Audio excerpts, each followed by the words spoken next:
ಶುರು ಮಾಡೋಣವಾ? The most anticipated cinema Coolie, return and directed by Lokesh Kanagaraj. ಎಲ್ಲಿಂದ ಶುರು ಮಾಡಲಿ ಅಂತಲೇ ಗೊತ್ತಾಗ್ತಿಲ್ಲ, because over hype to audience ಮಾಡಿರೋದು. ಏನು ಇಷ್ಟ ಆಯಿತು ಏನು ಕಷ್ಟ ಆಯಿತು ಅಂತ ಈ ರಿವ್ಯೂಲಿ ಗೊತ್ತಾಗುತ್ತೆ.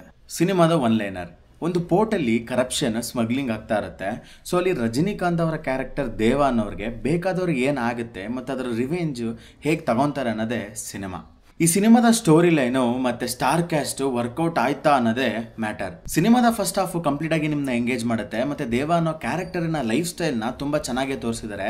ಫಸ್ಟ್ ಹಾಫ್ ಅಲ್ಲಿ ಕಂಪ್ಲೀಟ್ ಹೈಲೈಟ್ ಸಿನಿಮಾಟೋಗ್ರಫಿ ಅಂತ ಹೇಳ್ಬೋದು. ಪ್ರತಿಯೊಂದು ಫ್ರೇಮ್ಸ್ ಕೂಡ ಸ್ಟೈಲಿಶ್ ಆಗಿದೆ, ಜೊತೆಗೆ ರಿಚ್ ಆಗು ಕೂಡ ಇದೆ.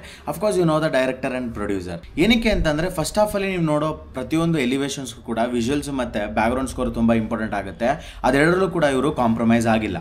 ಫಸ್ಟ್ ಹಾಫ್ ಅಲ್ಲಿ ನಿಮಗೆ ಕಂಪ್ಲೀಟ್ ಆಗಿ ಕ್ಯಾರೆಕ್ಟರ್ ಮತ್ತೆ ಸ್ಟೋರಿನ ಬಿಲ್ಡ್ ಮಾಡ್ತಾ ಹೋಗ್ತಾರೆ. ಅಪ್ ಟು ಇಂಟರ್ವಲ್ ನಿಮಗೆ ಒಂದು ಸೀಟೆಡ್ ಎಕ್ಸ್ಪೀರಿಯನ್ಸ್ ಸಿಗುತ್ತೆ ಅಂತಾನೆ ಹೇಳ್ಬೋದು. ಇನ್ನು ಕ್ಯಾರೆಕ್ಟರೈಸೇಷನ್ ಕ್ಯಾಮಿಯೋಸ್ ಅಂತ ಬಂದ್ರೆ ರಚಿತಾರಾಮ್ ಅವರ ಕ್ಯಾರೆಕ್ಟರ್ ಮ್ಯಾಟರ್ ಆಗಿದೆ, ಮತ್ತೆ ಕ್ಯಾರೆಕ್ಟರೈಸೇಷನ್ ಸ್ಟ್ರಾಂಗ್ ಆಗಿದೆ. ಇನ್ನು ಸಿನಿಮಾದ ಮೇನ್ ಹೈಲೈಟ್ ಸುಬೀನ್ ಅವರ ಕ್ಯಾರೆಕ್ಟರ್ ದಯಾಲು ತುಂಬಾನೇ ಚೆನ್ನಾಗಿ ಕ್ಯಾರಿ ಮಾಡಿದ್ದಾರೆ, ಜೊತೆಗೆ ಅವರ ಟ್ವಿಸ್ಟ್ ಅಂಡ್ ಟರ್ನ್ಸ್ ವರ್ತ್ ಇತ್ತು. ಇನ್ನು ನಾಗಾರ್ಜುನ ಅವರ character Simon walk around fashion model ಅಂತ ಅನ್ಸುತ್ತೆ, ಬಟ್ ಅದರ ಒಂದು ಸರ್ಟನ್ ಟೈಮ್ ಆಫ್ ಪೀರಿಯಡ್ ಅಲ್ಲಿ ಒಂದು ಒಳ್ಳೆ ಎಲಿವೇಶನ್ ಕೊಟ್ಟು ತುಂಬಾನೇ ಸ್ಟ್ರಾಂಗ್ ಆಗಿ ಬಿಲ್ಡ್ ಮಾಡಿದ್ದಾರೆ.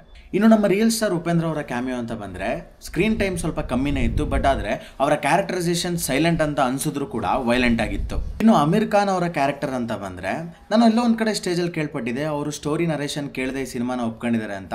ಇನ್ ಕೇಸ್ ಆ ಸ್ಟೋರಿ ನರೇಷನ್ ಕೇಳಿದಿದ್ರೆ ಒಪ್ಕೊಂತಿರ್ಲಿಲ್ವೇನೋ. ಏನಕ್ಕೆ ಅಂದ್ರೆ ಅವರ ಕ್ಯಾರೆಕ್ಟರ್ ಅಷ್ಟು ಮ್ಯಾಟರ್ ಆಗಲಿಲ್ಲ, ಕ್ಯಾರೆಕ್ಟರೈಸೇಷನ್ ಕೂಡ ಸ್ಟ್ರಾಂಗ್ ಆಗಿರಲಿಲ್ಲ. ಅಂದ್ರೆ ಅವರ ಲುಕ್ಸ್ ಒಂದು ಅಪಿರಿಯನ್ಸ್ ಮಾತ್ರ ಚೆನ್ನಾಗಿತ್ತು, ಬಟ್ ಅಷ್ಟು ಸಾಕಾಗಿರ್ಲಿಲ್ಲ. ಇನ್ನು ಸಿನಿಮಾದ ಸೆಕೆಂಡ್ ಹಾಫ್ ಅಂತ ಬಂದ್ರೆ ಎಲ್ಲೋ ಒಂದ್ ಕಡೆ ಪೇಸಿಂಗ್ ಅಲ್ಲಿ ಕಾಂಪ್ರಮೈಸ್ಡ್ ಅಂತ ಅನ್ಸುತ್ತೆ. ಒಂದು ಸರ್ಟನ್ ಆಫ್ ಟೈಮ್ ಅಲ್ಲಿ ನಿಮಗೆ ಯಾಕೋ ಸ್ಲೋ ಆಗ್ತಿದೆಯಲ್ಲ ಅನ್ನೋ ಫೀಲ್ ಕೂಡ ಕೊಡುತ್ತೆ. ಒಂದು ಕಡೆ ಡ್ರಾಮಾ ಜಾಸ್ತಿ ಆಗಿದೆ, ಎಮೋಷನಲಿ ಕನೆಕ್ಟ್ ಆಗಕ್ಕೆ ಟ್ರೈ ಮಾಡಿದ್ದಾರೆ, ಬಟ್ ಅದು ವರ್ಕೌಟ್ ಆಗಲಿಲ್ಲ.